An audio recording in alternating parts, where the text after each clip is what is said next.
Iswaran the Storyteller by R.K. Lakshman. Let us see the summary of this beautiful story. The story revolves around two characters, Mahendra and Iswaran. Mahendra was a junior supervisor at a farm which required him to travel and oversee different construction sites. Mahendra was a man of simple needs. Because of this, he could adapt to a variety of conditions. Iswaran, Mahendra's cook, followed him everywhere. He cooked delicious food, ran a tidy and efficient household, and could tell the most entertaining stories. After completing his day's chores, Iswaran would have his lunch. After lunch, Iswaran would read for some time before taking his nap. From his favorite Tamil thriller novels, Iswaran learned how to describe an event vividly and to effectively capture his audience's attention. So whenever Iswaran would narrate a story, he would work in suspense and a surprise ending in order to keep the audience on their toes. Iswaran had a willing ear in Mahendra, who would sit in his cane chair and listen to his stories uncomplainingly. One of the stories he narrated was of an escaped elephant. The elephant entered his hometown, smashing all the market stalls. Then he entered the school building and started destroying things. The teachers and students ran up to the roof in panic. As they watched in terror, Iswaran suddenly grabbed a cane from the teacher and ran outside. The mad elephant was stamping and kicking around.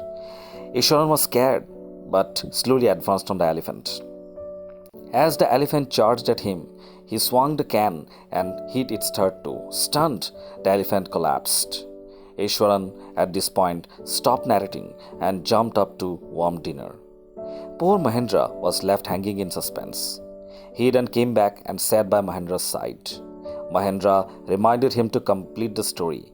Iswaran shrugged and concluded the story. Another day, Iswaran asked Mahendra if he could cook something special for dinner since it was an auspicious day. Mahendra readily agreed and later enjoyed the sumptuous meal prepared by him. However, when he complimented Iswaran on his skills, Iswaran suddenly launched into a story of a female ghost that he sometimes saw outside their house. Mahendra told Iswaran that he was crazy. He also told Iswaran to get his head and digestive system examined. However, from that day, Mahendra fell ill at ease. Every night he would check for movement outside his window. One night, Mahendra heard a strange noise outside his window. Cautiously, he peered out of the window. He saw an indistinct figure holding what appeared to be a bundle. Iswaran's story came back to him. Mahendra began sweating out of fear. He fell back into his bed and waited for this feeling to pass. Finally, he convinced himself that it was a trick and went back to sleep. The next morning, Mahendra had forgotten about the previous night. However, just as he was leaving for work, Iswaran grinned and reminded him of how he had laughed at Iswaran's fears. Iswaran then said that he had heard eerie morning sounds coming from Mahendra's room the previous night.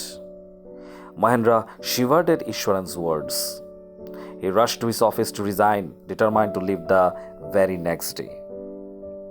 Thank you.